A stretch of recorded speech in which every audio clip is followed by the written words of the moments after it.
ابتدا ہے رب جلیل کے بابرکت نام سے جو دلوں کے بھید خوب جانتا ہے۔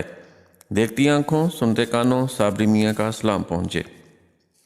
ناظرین محترم، خلیفہ اول حضرت ابو بکر صدیق رضی اللہ تعالیٰ عنہ رسول کریم صلی اللہ علیہ وآلہ وسلم کے وصال کے بعد مسلمانوں کے خلیفہ چنے گئے۔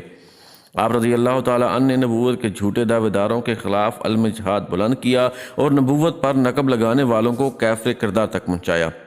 حضرت ابو بکر صدیق رضی اللہ تعالیٰ عنہ نے اپنی وفات سے قبل حضرت علی رضی اللہ تعالیٰ عنہ کو وصیت فرمائی تھی کہ ان کو آخری غسل حضرت علی رضی اللہ تعالیٰ عنہ دیں۔ جب نبی اکرم صلی اللہ علیہ وآلہ وسلم کا وصال ہوا تو آپ صلی اللہ علیہ وآلہ وسلم کو غسل بھی حضرت علی رضی اللہ تعالیٰ عنہ نے دیا۔ حضرت علی رضی اللہ تعالیٰ عنہ فرماتے ہیں کہ غسل کے وقت کچھ پانی آپ کے چشم خانوں میں ٹھہر گیا۔ پہلے تو میں نے اس پانی کو روئی سے صاف کرنے کا سوچا، مگر پھر خیال آیا کہ ایسا پانی مجھے اور کہاں سے ملے گا۔ میں نے پھر ہونٹ قریب کر کے اس پانی کو نوش جان کر دیا۔ حضرت علی رضی اللہ تعالیٰ عنہ فرماتے ہیں وہ پانی نوش کرنے کے بعد میرا سینہ علوم معرفت کا خزینہ بن گیا۔ حضرت ابو بکر صدیق رضی اللہ تعالیٰ عنہ نے بھی وصیت فرماتے ہوئے حضرت علی رضی اللہ تعالیٰ عنہ سے فرمایا تھا کہ اے علی، جب میں فوت ہو جاؤں تو جن ہاتھوں سے رسول کریم صلی اللہ علیہ وآلہ وسلم کو غسل دیا تھا انہی ہاتھوں سے مجھے غسل دینا، اور یہ بھی وصیت کی کہ مجھے نیا کفن نہ دینا، مجھے پھٹے پرانے کپڑوں میں کفن دے کر دفن کر دینا، اس لیے کہ نئے کپڑوں کا حقدار مرنے والے سے زیادہ جینے والا ہے۔ پھر فرمایا کہ جنازہ پڑھنے کے بعد میرے جسد خاکی کو اٹھا کر روضہ رسول صلی اللہ علیہ وآلہ وسلم کے پاس لے جانا اور عرض کرنا، یا رسول اللہ، یہ ابو بکر ہے، اگر ادھر سے حاضری کا کوئی اشارہ مل جائے تو پھر حضور کے قدموں میں دفن کر دینا، ورنہ جہاں باقی مسلمانوں کو دفنایا جاتا ہے جنت البقیع میں، پھر مجھے وہاں دفن کر دینا۔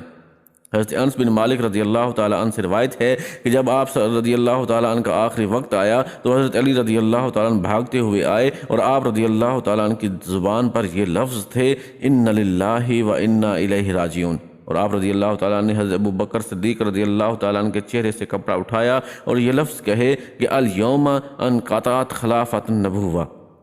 یعنی آج رسول اللہ صلی اللہ علیہ وآلہ وسلم کی خلافت ہم سے جدا ہو گئی۔ اس کے بعد حضرت صدیق اکبر رضی اللہ تعالیٰ عنہ کو غسل دیا گیا اور غسل دینے کے بعد آپ رضی اللہ تعالیٰ عنہ کا جنازہ پڑھایا گیا اور پھر مدینہ انور کی گلیوں سے گھما کر رسول اللہ صلی اللہ علیہ وسلم کے روضہ مبارک کے سامنے رکھ دیا گیا۔ اور یہ لفظ حضرت انس رضی اللہ تعالیٰ عنہ کے ہیں، کہتے ہیں کہ ہم ہاتھ باندھ کر کھڑے ہو گئے، عرض کی، یا رسول اللہ، یہ حضرت ابو بکر صدیق رضی اللہ تعالیٰ عنہ ہیں، آپ کی قربت میں دفن ہونے کی اجازت مانگ رہے ہیں۔ تو پھر ہم نے درود شریف پڑھنا شروع کر دیا۔ حضرت انس رضی اللہ تعالیٰ عنہ فرماتے ہیں کہ روضہ رسول صلی اللہ علیہ وآلہ وسلم کا دروازہ بند تھا اور تالا لگا ہوا تھا۔ اچانک تالا کھلا اور پھر کنڈی بھی کھل گئی اور دروازہ کھل گیا۔ اندر سے آواز آئی کہ یار کو یار سے ملا دو جو پہلے ہی یار کا انتظار کر رہا ہے۔ حضرت انس رضی اللہ تعالیٰ عنہ فرماتے ہیں کہ پھر رسول اللہ صلی اللہ علیہ وآلہ وسلم کی قربت میں حضرت سیدنا صدیق اکبر رضی اللہ تعالیٰ عنہ کی تدفین کر دی گئی۔